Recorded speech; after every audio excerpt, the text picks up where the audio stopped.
Your phone is probably why you don't feel sexy. This technology is destroying our ability to feel desire and making a lot of us anxious and miserable. I've talked a lot on this channel about how social media impacts our attention spans and our mental health, but this is a whole other layer to the discussion here. Is technology like smartphones killing our ability to feel sexy, confident, and just alive? There's so much that goes into this, but what really got me thinking was a recent Substack piece by Catherine Shannon. It was incredibly thought-provoking, so I'm gonna link it down below, but it really had me wondering how the proliferation of smartphone adoption and our constant general connectedness these days is stunting our growth. Not to age myself too much, but I was born back in the 1900s, and I was 10 when the iPhone was released, which puts me smack dab in the middle of the anxious generation. Seeing how smartphones have taken over every facet of daily life from 2007 to here now, almost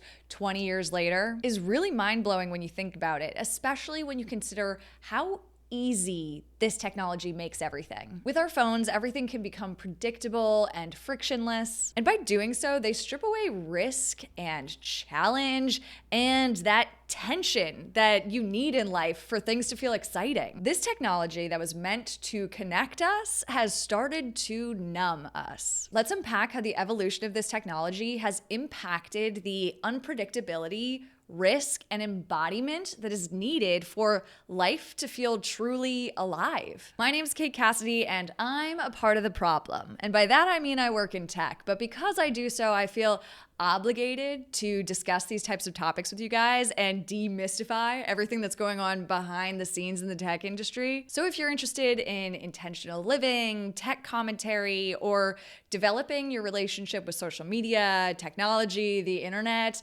then you've come to the right place. So to start at the very beginning, let's not forget that at one point in time, phones were very sexy technology. Because it was hard to get in touch with each other as humans, early phone technology had this inherent anticipation that built up in the interactions that we use through it. Someone might have to use a payphone to call you, or you'd get a call from an unknown number. You'd be on the phone waiting for someone to pick up, just listening to it ring, wondering and hoping that they would. All of these things really built up that anticipation. There wasn't a constant assumption that you could be reached at all times of day. It took a lot of intention and finding a phone or paying for the call to get in touch with someone else. This, of course, is a world that I don't really know. I got my first phone in middle school. It was the LG NV, which was like a really big, I don't know, I felt pretty cool at the time because I got my first phone and it flipped both this way and this way just to age myself even more. And I begged my parents to let me get a phone. And it took a while before I wore them down. I'm the oldest child.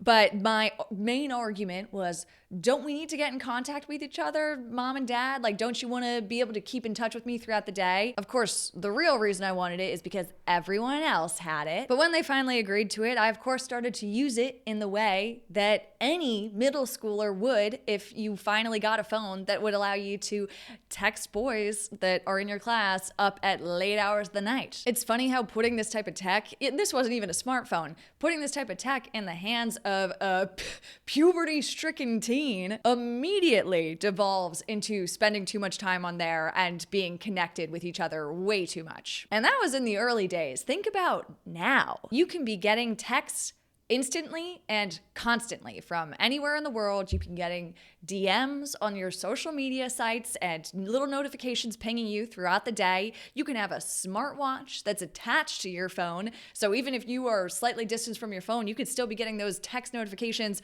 on your watch at all times a day. And now all of the apps and tech on your phone has algorithms on the background and are designed to keep you on for as long as possible. This technology, while it's evolved to be more convenient, there's something more soulless about it. In the late 90s and early 2000s, from what I gather, there was this time, this period of hope and feeling excited about the possibility that the internet would bring. It promised more connection with each other, but over time, have we gotten less? Instead of this tech deepening our human connections with each other, we now have distracting little devices that have endless scrolls of content for us to consume at all times of day, at our fingertips at all points in time, and our interactions with each other have become more surface level because of it. It's just crazy to me to think about how we are constantly online. I don't know about you,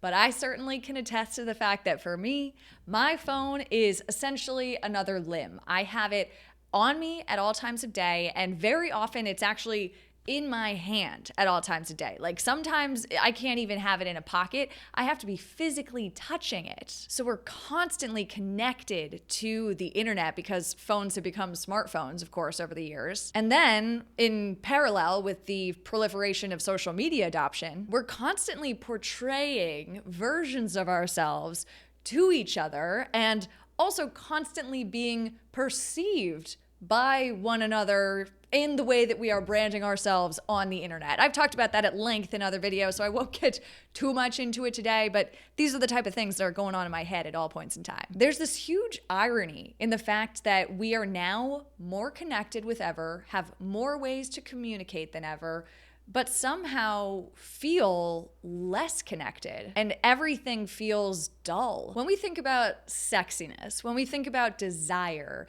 it's this very physical, embodied thing. And this is a new favorite word and concept of mine from Jonathan Haidt's The Anxious Generation. That reality, that embodied, physical, tangible, tactile, like this is what makes desire. There's risk, there's anticipation, and all of that is dissipated by having our phones. Phones pull us out of our bodies and get us into our heads. Rather than being physically present in whatever space we're in, we always have this small metal and glass rectangle to distract us and pick up and look at, and all of a sudden we are no longer paying attention to that physical embodied place we are. Phones are just taking us out of the moment and out of us living our lives to the fullest in the most fulfilling way possible. And even when you consider the sexy things you can do on a phone, like sexting or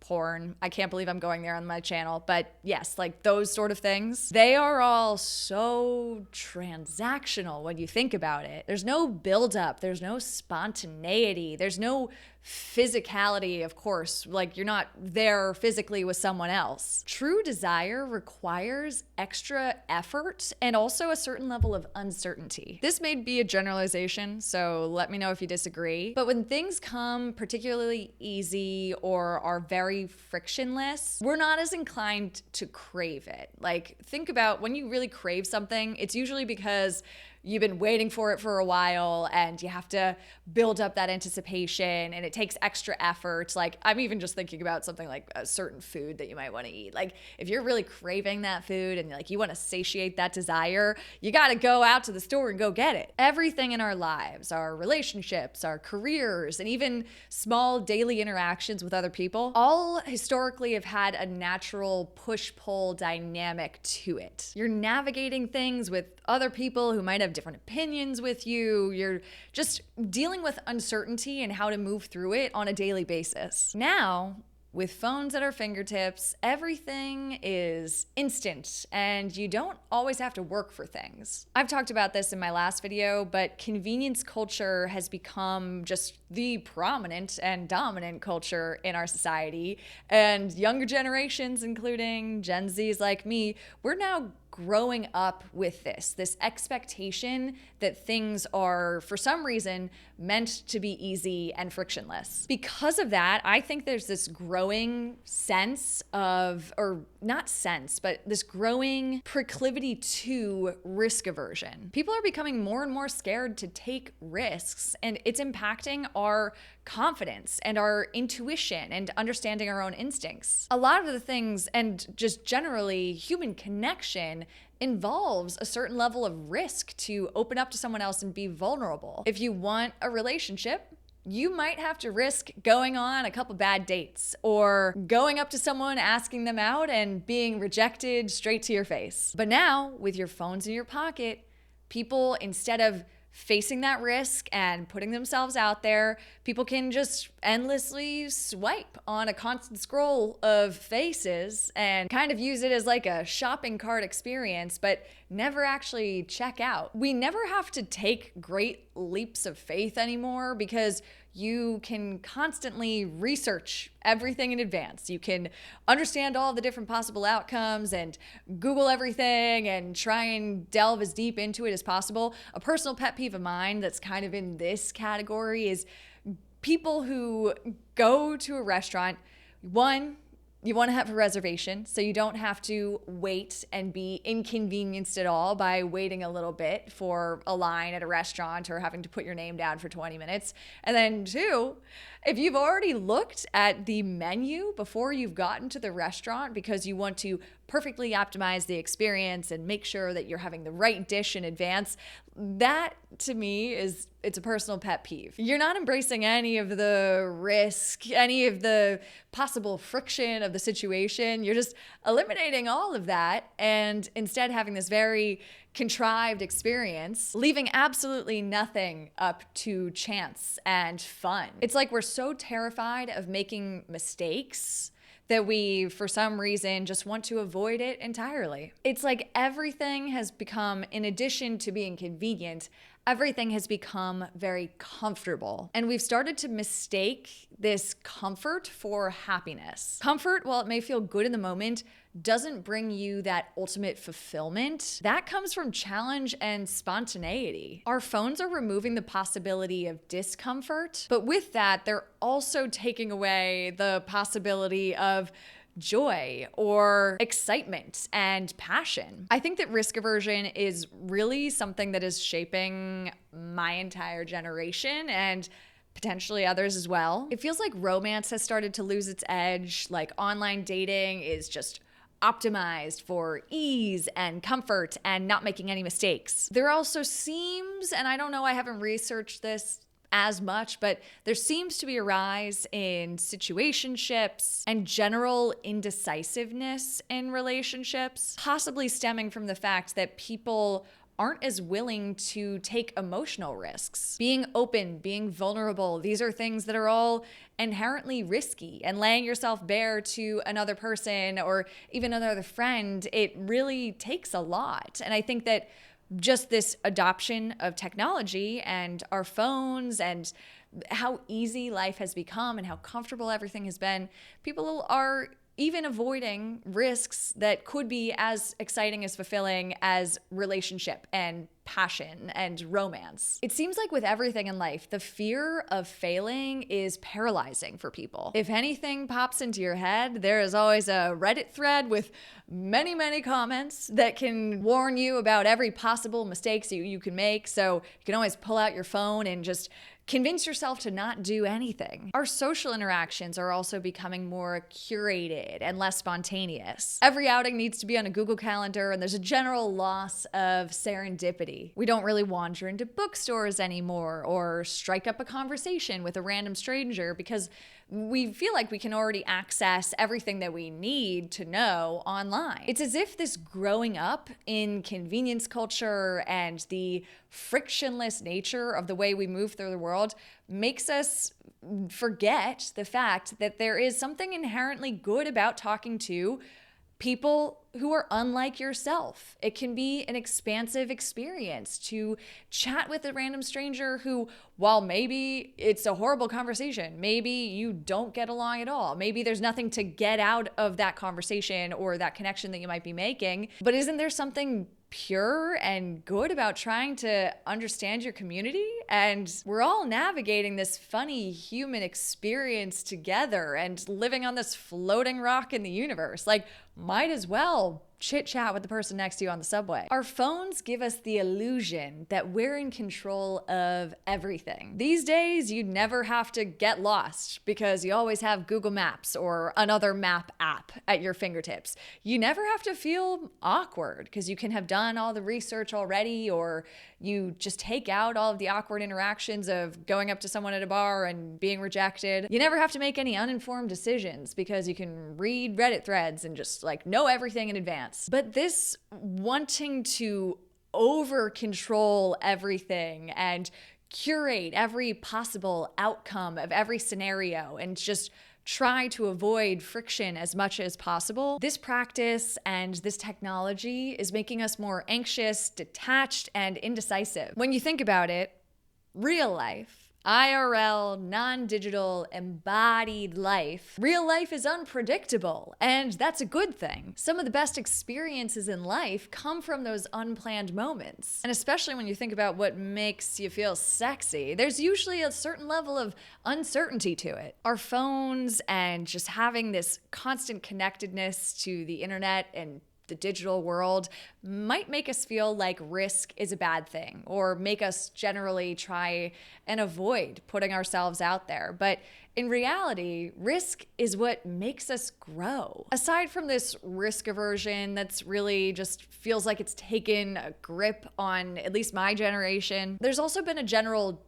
death, it feels like, of mystery and the thrill of the chase. The internet gives us access to everything instantly, like everything. And so we think that what we desire is already in front of us on our little screens. Back in the day, we used to yearn, we used to fantasize, we used to wonder about things. Now everything can be researched all the time. Something that I really love about my mom and something that we try and do in our household sometimes is we always try to speculate for a good long time before we go to Google for something. So if we're talking about that actor that we don't remember the name of, who was in that one movie that we don't quite recall the plot line of, instead of straight going to Google and cutting the conversation short, it's fun to just take that pause, take that time to actually speculate and use your imagination again and like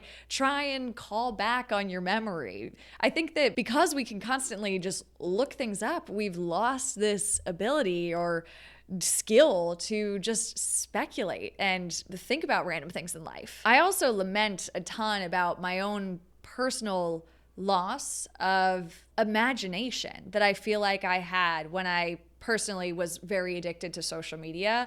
Now, having been off of it all for 3 years, it feels like I've had a rebirth in imagination and creativity that's only come from spending less time glued to my phone screen. Life should be full of wonder and awe and mystery. One of the reasons your phone makes you not feel sexy is because for something to truly have desire, there needs to be a bit of a gap between wanting the thing and actually fulfilling it. And when you can just cut that process short by pulling out your phone at all times of day, you lose that. You lose that sexiness. You lose that desire. You lose that tension, that anticipation, that buildup. Maybe it really was the damn phones the whole time. Our phones are also always undermining our confidence and our intuition, our attunement with our own truest senses of self. Because we're always connected, and especially if you are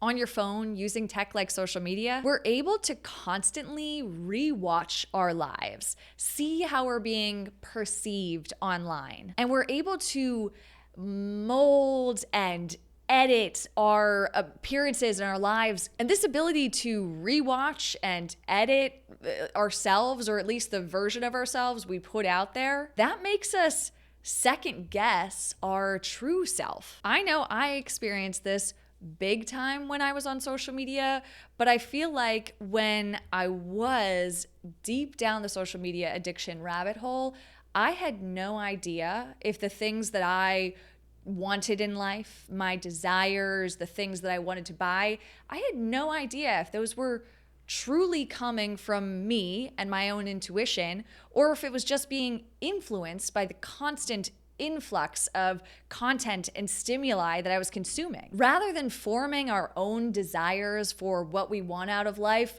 we can just borrow it from social media trends. And I would argue that true sexiness comes from a certain level of confidence and presence and the ability to accept and embrace this unpredictability, but still show up as your own true self in the world, rather than hyper curated online personas that we put out there of ourselves. Another reason this technology and the internet is making us not feel sexy is the fact that things are kind of forever. Like if you put it on the internet, it could be up there for all time. If you put something on your Instagram page, if there's just always a way to access it on the internet. True sexy moments are fleeting and real and often not repeatable. And all of those things you don't have online. Like everything online, you can repeat it over and over again. You could post the same type of TikTok. There's not that air of,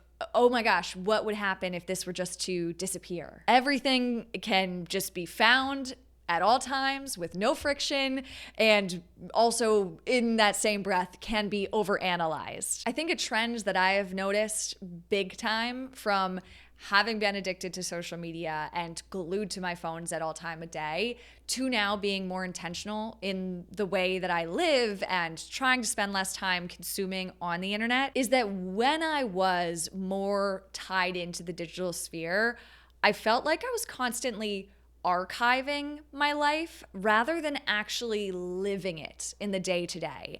Everything was about capturing these moments to then portray out there to other people or share with the world. Instead of living my life to the truest, most fulfilling way that I could and trying to be in touch and in tune with myself, I was just very intentionally curating a version of life and moving through the world with the intention of archiving my life for the internet. And I know this is probably a really confusing and like meta topic to be talking about as I create this in a YouTube video, but the fact of the matter is, when I think about like the way that I'm showing up on my YouTube platform, this is a medium for us to have really thought-provoking conversations and build a community of like-minded individuals. I'm very thoughtful about not wanting my life to become content on my YouTube channel. I would rather have this be a platform to share information and knowledge and discuss really interesting topics. So I hope you are kind of following me there. Like YouTube for me is like a different thing entirely than my social media addiction of the past. I don't think you'll catch me archiving my life in the way that I was on Instagram or TikTok on my YouTube anytime soon. So given all the ways that our phones and the internet and our constant connectedness is taking away us feeling sexy and feeling desire, how can we combat this? Something I'm trying to do this week is I'm actually not wearing headphones to cancel out the world, and I'm not using my phone in public spaces to leave myself more open to random, unplanned social interactions, just because it's a really great skill to have and you never know what might happen. Also taking spontaneous trips and not planning out every single step of an excursion or an outing or a day,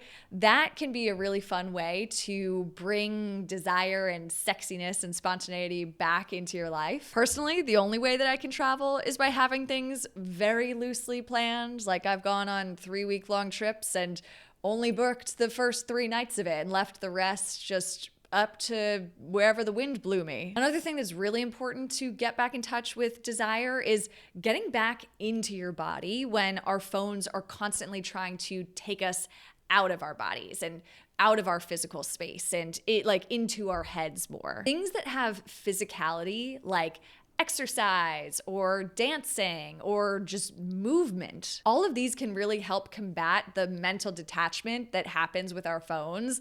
Like I know for me personally, dancing and yoga both very much feel like meditation and movement, because those are 2 spaces where I will be completely disconnected from technology. Running is harder for me because I usually have my smartwatch and I have my headphones on, canceling out the world, but yoga and dancing, oh my goodness, nothing better than that. I think there's something to be said about the fact that the rise in like the recurrence of a rise in like rave culture, and then also things like the exploding popularity of running clubs. All of this is stemming from a broader societal subconscious reaction to digital fatigue. Like, it does feel like the pendulum is starting to swing back in a more organic and natural just desire for human connection. I think it's also important to actually put a little bit of friction back into your life instead of constantly having instant gratification and being able to get whatever you want in the blink of an eye. Let desire build back up more naturally. Instead of immediately turning to Amazon, maybe try and go out to the store and find if you can locate whatever sort of product you're looking for out there in the actual world. Or if you're dating someone and you like someone, maybe instead of over texting them, let them miss you a little bit. Like let that space grow so you desire each other even more when you come back together. While phones have been a really incredible revolutionary technology, smartphones have made life too easy to a point that has had a lot of unforeseen consequences. Embracing risk and effort and spontaneity is so important for cultivating deeper desire and living life in the most fulfilling way possible. If you want to feel truly alive again and back in touch with yourself and in congruence with your intuition, then it's time to step away from our constant connectedness to our phones and the algorithms and instead step back into real life. And this takes a lot of intention, but if you made it to this point in the video, I know that you are already in the right place. Thank you so much to Amelia, Emily, and Kareen for being amazing supporters of this channel and subscribing to my newsletter. More information on that down below. Thanks so much for tuning in. We'll talk again very soon. Bye.